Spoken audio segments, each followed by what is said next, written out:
کفشا میں سب سے پہلے پوچھنا چاہتی ہوں کہ سول سرونٹ ہونے کے ساتھ مختلف شعبوں میں جیسے میں نے اپنے ناظرین کو بتایا آپ نے اتنا سارا ماشاءاللہ کام کیا, اس کے باوجود روحانیت کی طرف رجحان کیسے پیدا ہوا اور اس میں اب ماشاءاللہ آپ نے اتنا بڑا اپنا نام کما لیا ہے, لیکن بیسک ریزن کیا تھی کہ آپ روحانیت کی طرف آنا چاہتی تھی؟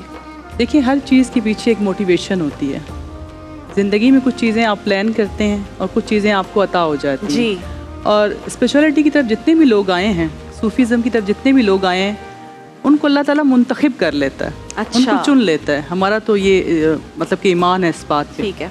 ایکچولی اس طرف آنے میں کیونکہ روحانی جو پرابلمس دیکھے لوگوں کی اور پریشانیاں دیکھی, اس کا ہمارے گھر میں یہ تھا کہ ہم نے اپنے 3 جوان بھائیوں کو کھویا. اچھا.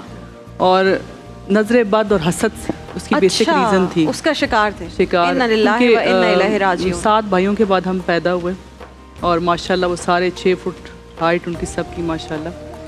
تو اس وقت جب وہ بیمار ہوتے تھے یا ایک بھائی کا ہمارے مرڈر ہوا تو ہم نا اس ایسے ٹراما میں چلے گئے تھے جب لگتا تھا کہ دنیا بیکار چیز ہے اور جینے کا مقصد جو ہے وہ بیکار ہے, کہ اتنی ینگ ایج میں جب انسان خواب دیکھ رہا اور وہ دنیا سے چلا جائے.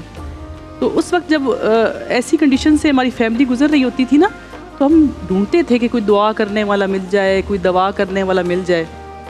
تو 2018 میں جب امی اور تیسرے بھائی کی ڈیتھ میں کوئی 1.5 مہینے کا ڈفرینس آیا, تو ہمارے لیے وہ ایک ایسا لمحہ تھا جب ہمیں لگا کہ دنیا جو ہے نا وہ جینے کے قابل نہیں ہے. ایک کے بعد ایک اتنا بڑا امتحان, اور زندگی کا مقصد جو ہے وہ بالکل ختم ہو گیا ہماری.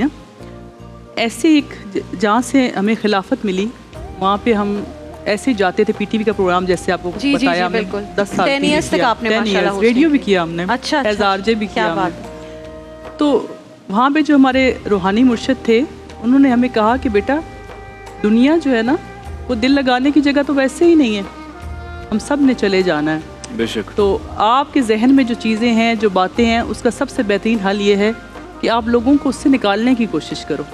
تو انہوں نے ہمیں اپنی خلافت دی, ہم سے حلف لیا اور کچھ چیزیں ہمیں دیں کہ آپ نے اس پہ عمل کرنا ہے اور لوگوں کو گائیڈ کرنا ہے. اچھا وہ ایک ایسی چیز تھی کہ اچانک سے جیسے کوئی مل جاتی ہے. اس سے پہلے ہمارا کوئی ایسا بیک گراؤنڈ نہیں تھا, کچھ ہمیں پتہ نہیں تھا اس بارے میں. پھر ہم بہت بچپن میں بہت چھوٹے تھے تو ہمارے گھر میں ہماری بھابھی کا علاج کرنے کے لیے نا انہیں کوئی مسئلہ تھا سیب کا, تو ایک بزرگ آئے جو نمبرولوجی نمبر سے دیکھتے تھے. انہوں نے کیا, ان کو جب پتہ چلا تو انہوں نے کہا کہ بیٹا اب یہ وقت آ گیا ہے کہ میں اس علم کو ٹرانسفر کروں, ڈیلیور کر دوں نا, کیونکہ اس سے پہلے میں نہیں سمجھتا تھا کہ کوئی ذمہ داری اٹھانے کے قابل ہے. تو ہمارے دل کو ایک بات لگی جیسے زندگی کا کوئی مقصد مل جائے نا. تو انہوں نے پھر ہمیں وہ نمبرولوجی سکھائی کہ ہم کیسے اس کو ڈائگنوز کر سکتے ہیں کہ روحانی مسائل کیا ہوتے ہیں, نظر کیا ہے, حسد یعنی کیا ہے, باقاعدہ تعلیم, بلیک میجک کیا. بیسیکلی یہ غیب کا علم نہیں ہے, یہ ریسرچ ہے.